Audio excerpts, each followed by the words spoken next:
Thank you everyone for being here. I apologize for being late. I actually just want to get right into the conversation.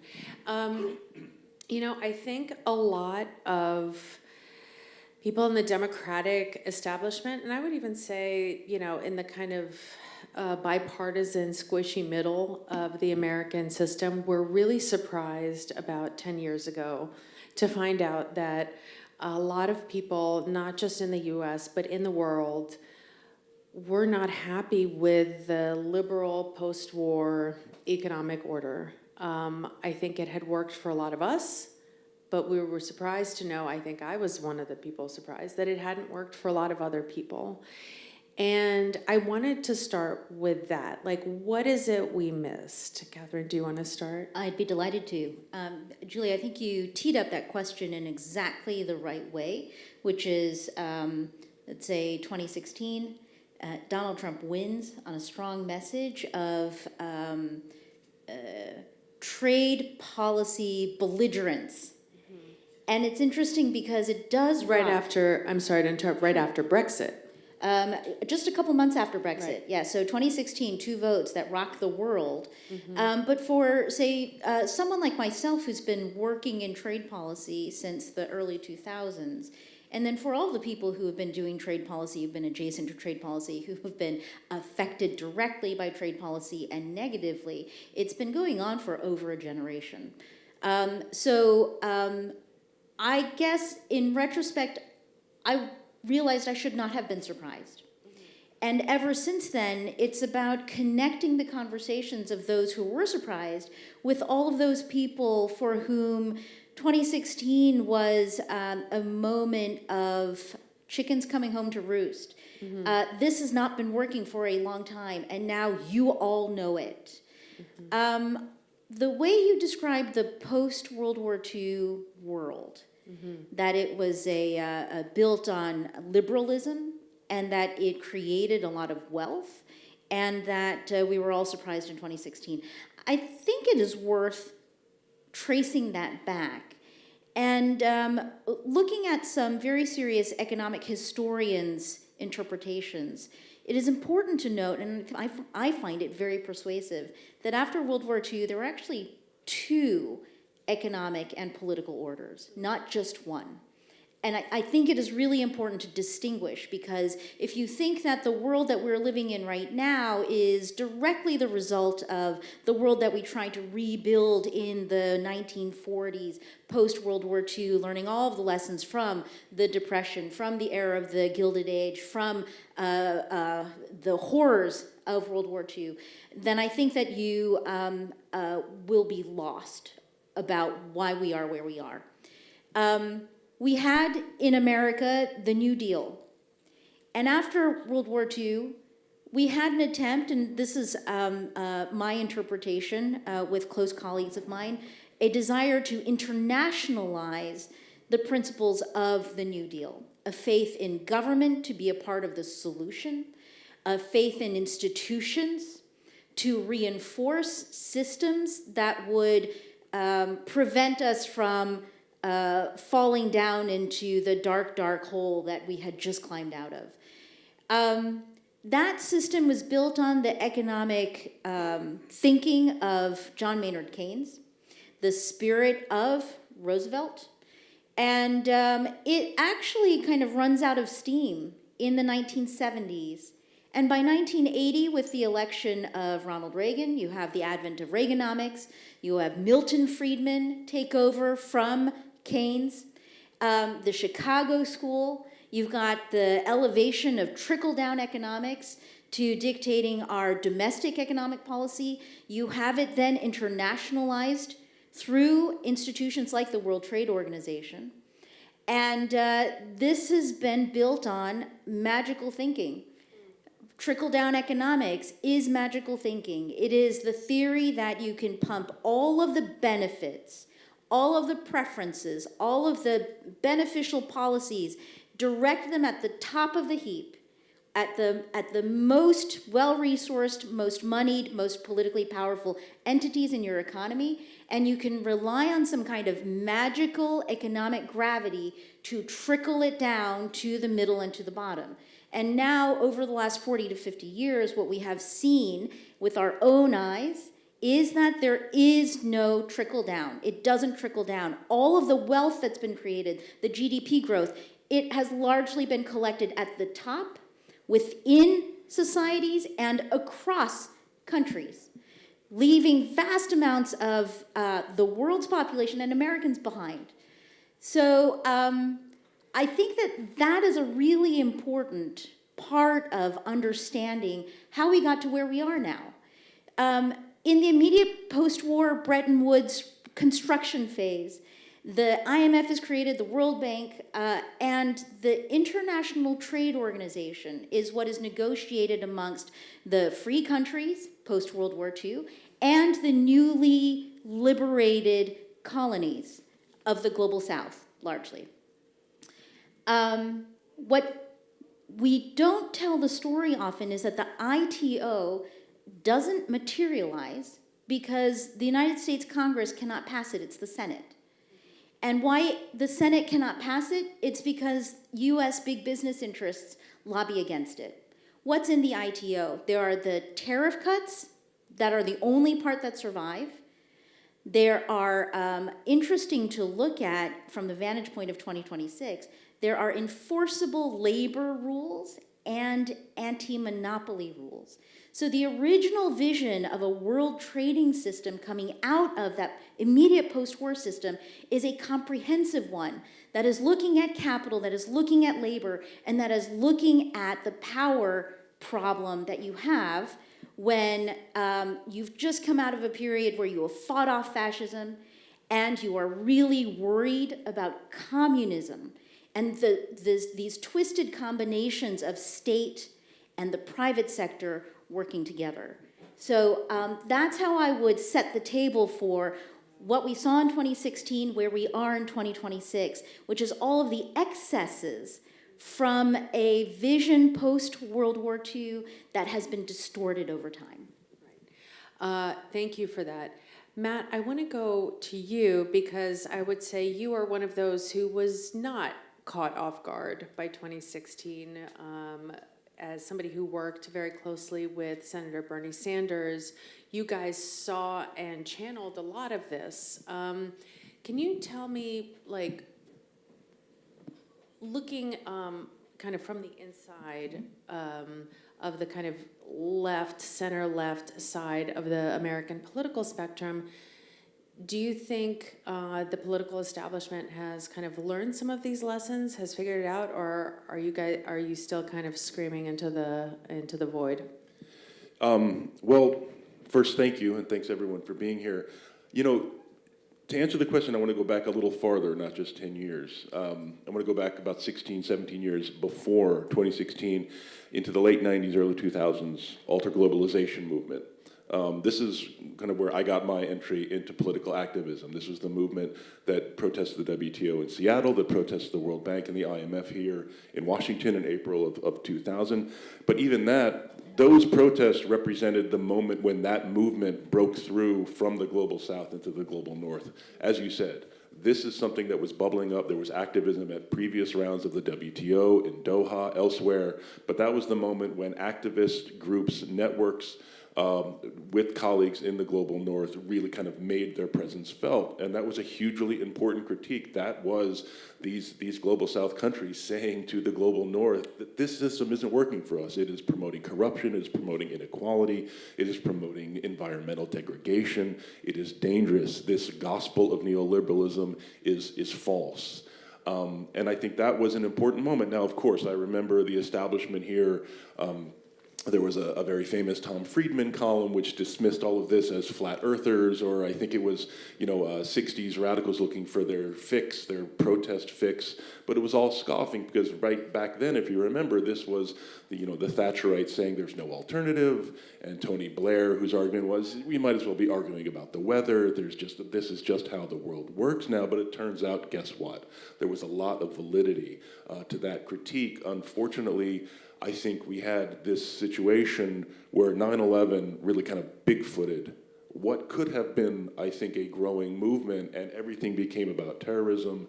That became the focus, the lens through which all of U.S. foreign policy was kind of managed for a very wasteful and, I think, catastrophic few decades. But I do think what we saw with Trump was, as you said, kind of a reflection of that. Not that Trump is kind of working on behalf of colleagues of the Global South. He was voicing people in the United States whose communities had been deindustrialized, who were suffering from that same inequality. And of course, he channeled it in a demagogic and divisive direction.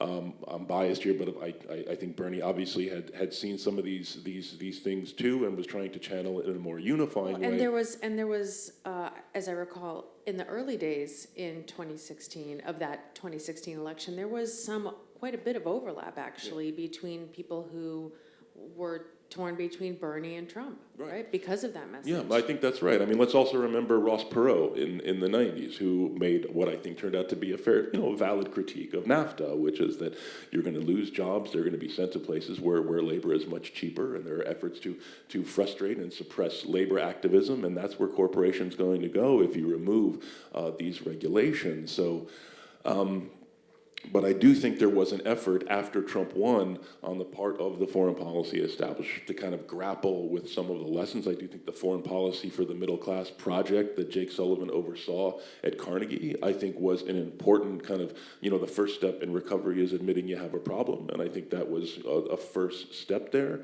Did it go as far as I think it should have? No, but I do think we should acknowledge that, recognizing that this neoliberal gospel had failed, and that we really need to get government back into the business of disciplining capital was an important breakthrough. So, Katherine, you mentioned the Gilded Age, which is, I think, so important. Donald Trump came into office this time promising a new golden age, and went from talking about championing the working class and the forgotten man to pushing once again for essentially a Gilded Age where wealth is very concentrated at the top, companies become monopolies. Where it translates to foreign policy is I can't get away from the thought of, we all know how the last Gilded Age ended, and it ended in 2 disastrous world wars, right? But everyone who lived through that is dead, and so apparently we have to learn the lesson again. I wanted to ask you about this kind of the intersection between the kind of the concentration of wealth and power in these giant and growing corporations, how they affect our foreign policy and other countries' foreign policy, trade policy, industrial policy, to the point where we also saw that, like in the Biden administration, somebody can win an election, come in and say, I'm going to change everything, but they can't because they don't actually have the power to. Or these multilateral organizations say they want to change something, but they can't because there are these other kind of outside non-governmental forces that are in some ways even bigger and more powerful, stacking the deck against them. Thank you. Thanks, everyone, for being here. What I would say is we should not treat Trump like some outlier and talk about the concentration of power and wealth now and in the Gilded Age as these sort of discrete periods of time. The reality is a lot of the United States' foreign policy for much of its history has been an export of corporate capture. 1954, a coup in Guatemala, then in the 70s, copper mines in Chile. At one point, when we talk about the post-World War Iran, Venezuela, but when we talk about the post-World War II order, the United States has effectively veto power at the World Bank, at the IMF, and so we are saying if countries want, during the period of structural adjustment, if you want a bailout, if you need financing, you have to do these reforms: privatization, austerity, deregulation. This past week, there was a bit of like a crash out about the AI CEOs at the G7. And can't believe that they're sitting at the table with these heads of state. We have been on this trajectory for some time, right? Before, it might not have been as explicit as them sitting at the table and dictating to governments what regulation should look like, but they have always been there shaping the trajectory of American foreign policy. The flip side of it is often what we believe to be sort of the debate internationally, so the progressive era at the turn of the 20th century, effectively was ended by the Red Scare, which turned everyone against labor and all of the gains made for labor and unions. We see that over and over again, different iterations. This competition with China, right? So that means that we have to then put up all of these measures and institute all of these restrictions in order to protect whatever we want to name as our, national security imperative. And that domain has just continued to expand, and we see alignment between, these tech companies, defense tech, AI firms, et cetera, and those who are leading a lot of the national security and foreign policy conversation. And I think that is incredibly dangerous. Yeah, Alexandra, thank you so much for joining us. I wanted to ask you a question. You in Europe are kind of on the receiving end of this campaign by the US, by the White House, to push back against a lot of the essentially tech sovereignty measures, privacy measures, consumer protection measures that European governments have put in and the EU has put in. What does it feel like to be on the receiving end of that, and how is Europe fighting back? How can it fight back? Yeah, thank you for the question. It doesn't feel good to be on the receiving end, I can assure you. What it feels like is that the Trump administration is fully aligned with the interests of the tech companies. It is almost impossible to distinguish their interests and also their action. And that started before Trump was even elected, started in September 2024, when J.D. Vance said if Europe wanted to enforce the Digital Services Act, so one of our most important rule books, on tech, the US would consider withdrawing their troops from NATO. And that was a shock, but nobody took it really seriously in Europe. And then I think the second big step after Trump was elected was the White House communication that stated that if Europe wanted digital taxes, the payment of fines for breaching laws, so the same laws that European companies have to comply with, if American companies breach them, they shouldn't be paying fines. And obviously, again, the enforcement of the Digital Services Act, that would lead to higher tariffs. And this double threat, the tariffs on the one side and the unreliability of the military cooperation within the transatlantic relationship is what has been really characterizing this debate and the transatlantic relationship as a whole. And this does have a strong influence because we do see that the legislation we have, particularly on tech, is not being enforced the way it should be enforced, especially where the European Commission is directly competent and responsible for that. They really strongly hold back. And there's also influence on other pieces of legislation. You mentioned strong consumer protection legislation on due diligence, and we know that there's very strong American influence.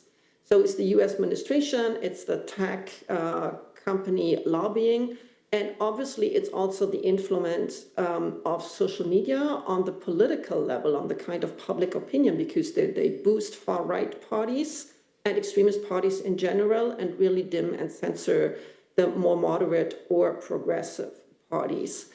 How do we fight back? It's very nuanced. I think if you look at the general population, the US has never been so unpopular. And before the Red Scare and the China race or comparison was mentioned, and even for me, it is very shocking to see polls all over Europe that say the European population in many countries considers the US a bigger threat than China right now. So China seems to be the adult in the room.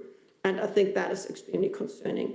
On individual country level, it depends a little bit. Like Germany is very concerned about the threat concerning higher tariffs because we have a very export-oriented company. I'm from Germany personally.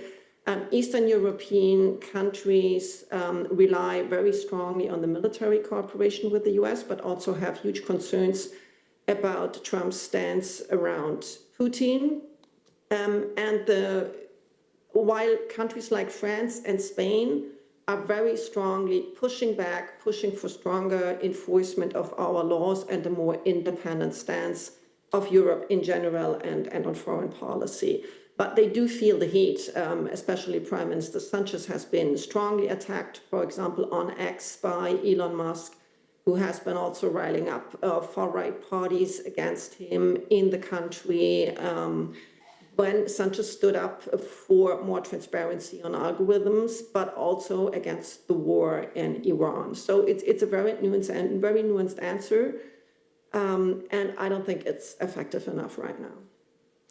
So I want to go down the line and ask each of you very briefly, what do you think, Matt mentioned 9/11, was there a moment where we had an opportunity as a country, as an international system, to put this on a different trajectory that would be more equitable, more democratic, that we missed? Let me put it this way. I think that opportunity is right now. Okay. We are right in the middle of it. And to your point, Julia, earlier, I think that there are certain lessons that you don't learn until you are right in the middle of it and you are suffering. Mm-hmm. And the number of people who are suffering today in America, the number of people who are suffering around the world is growing. Whether it's a function of income inequality, whether it's a function of being a resource that is being extracted from by the US government or by US corporations. The AI corporations in particular are a good example, and the pushback on data centers right now, also an example of how people feel like in this version of capitalism that we have right now, and I use the C word, capitalism, your role as a human being is as something to be extracted from. You are something to be exploited for someone else's gain. And we know clearly who those people are, and they're a very small circle of them. So I think it shouldn't be lost on anybody here. This version of capitalism is playing out exactly how it was supposed to, according to the theory of the Chicago School and the Friedmanites.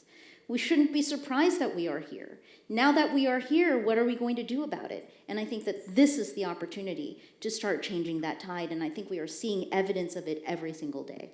So thank you for stealing my next question. I'm going to put a pin in that, but I want to hear from Aya, from Matt, and Alexandra about when you think was a missed opportunity in the past where we could have gone in a different direction.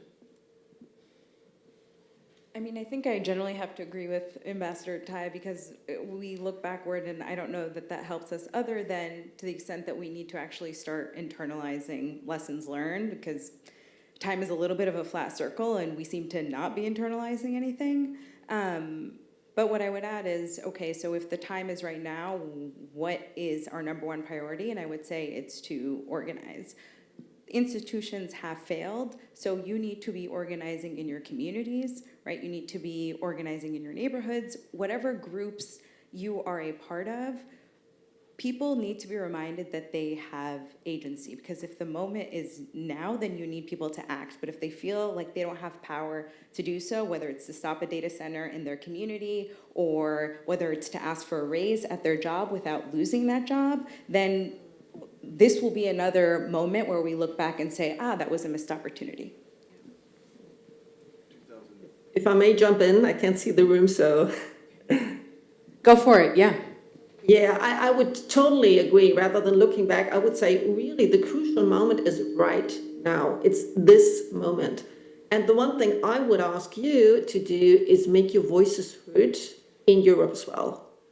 Because we are in this together. I mean, the world is so globalized that the US and Europe are having a very similar trajectory. And I think we are following closely behind, and we still see the rise of far right movements and also of these economic tendencies. So if there's one thing that I would ask you to do, on top of organizing communities in the US, is engage with Europe. Make your voices heard, make the voices of ordinary Americans heard here in Europe. Because the only thing that we hear, that governments hear, that the European Commission, the European Parliament here, is the voice of the Trump administration and the voice of the tech companies. And that is not good enough. I come to the US a lot. So I tell the story about 70% of Americans being against data centers, having huge concerns around AI, asking for more regulation, asking for more protection. I can see the deterioration of the quality of life in the US for the middle class in particular. And what I would ask you to do is really make your voices heard, engage with European, engage with policymakers, with the broader public in Europe, and tell that story, because then we can solve it together. I'm happy to look backwards. Thank you. Engage this yeah. history major, please. 2009, there was an opportunity. Barack Obama was elected, an inspiring candidate, overwhelmingly elected. He saved the economy, and the slim-suited steakhouse gamblers who crashed the global economy got off. They were bailed out by the taxpayers. They gave each other raises. Millions of American families lost their homes. He also made a decision not to seek accountability for the Bush administration torturers who got us into the Iraq War, who led a global campaign of criminality, of kidnapping, of torture, of rendering, of rendition, of war. I think that looking forward, not looking backward, was a catastrophic mistake. I understand the kind of shrewd political analysis that led President Obama to make that decision, not wanting to have to spend what he saw as precious political capital. But I think in retrospect, it clearly fed this sense of elite impunity that has infected our politics. That really led to when Donald Trump says the system is rigged, he is right. This system is rigged, and that's a perfect example. Again, I don't have any illusions that Donald Trump wants to unrig the system. He wants to ring it in his favor, but the reason he gets traction is because of exactly that. Americans saw, I've lost this home that I struggled and worked for while these rich guys got off. I think that's the moment, but the second best moment is right now. Yeah, and I have to agree with you from my perspective. I think as a Russia person, for example, I think a lot of opportunities were lost, for example, in 91 to, like, you have to reckon with the past before you go forward. But I would be remiss not to ask what the organizers have asked me to ask, which is how? How do we move forward? How do we organize? How do we craft policies, industrial policies, economic policies, trade policies that are truly democratic, that think about the workers, not just the people in the C-suite who are paying campaign contributions? Let's talk about the how. Julie, do you want to reverse the order this time? Yeah, let's do it. Alexandra. Well, I think that the perspective from Europe is very different from the one you have in the US, because in Europe, I think it's more about not reversing what we already have, because we still have very much higher protection standards, a little bit less inequality. I think what we have to look at very closely is what is going to happen with AI and what is the impact on the economy of AI as a technology, but especially as a concentration of power. So this is where I would look first. And this is what we need to break up and stop telling the story that with AI there's going to be innovation that's going to save the world, because it's not going to happen. Large language models have enormous costs. And this leads to it needing to be saved at a certain point. And it also leads to high unemployment. So there is a distribution distribution from added value and the wealth that goes with it, from working people of all classes to a handful of billionaires. And I think this is the first thing we need to tackle. How do we build a tax system that takes that into account and makes sure the added value stays with the people, the revenue stays with the people, and you also have a tax system that is a lot more equal. At the same time, I think you need to build a democratic system that gives people the feeling, and not only the feel, but the real thing of having agency. And that starts at local level. I think that we have a little bit different challenges because I think in the US, the issue of money in politics is a lot stronger than in Europe. But looking at how we can have people participate more, make sure the local level has enough resources that people have really have agency. They see what if they engage, that they commit to work in the public sector, or that they have ideas, that this really happens. I think those are two very basic things that we need to do. Yeah, I know we're basically out of time. I just want to make sure everyone gets in there. 1 second. So Aya, what's your how? Well, okay, I think the future of foreign policy is economic and tech policy. And so you need to have as many people who understand that, can contextualize it, and understand it in a domestic setting, be shaping foreign policy, be driving how we are thinking about our place in the world. So that's one. Two, to have the most progressive foreign policy, you have to have the most realistic sense of the world as it is, and of our willingness to do certain things to get it to be the world that we want to see. And I think that really comes down to people. Like, in my view, in these jobs, in this broader ecosystem, if you're not constantly looking to find the person that's going to replace you, you're not doing your job. And the idea that it can only be one set of people because they have done it before, I obviously disagree with that, but we also have to invest in alternatives and to be bringing people along, because if not them, then who? And we have to be able to answer that question, and that means investing in the next generation of leadership and also a broader understanding of who can lead. Matt? Yeah.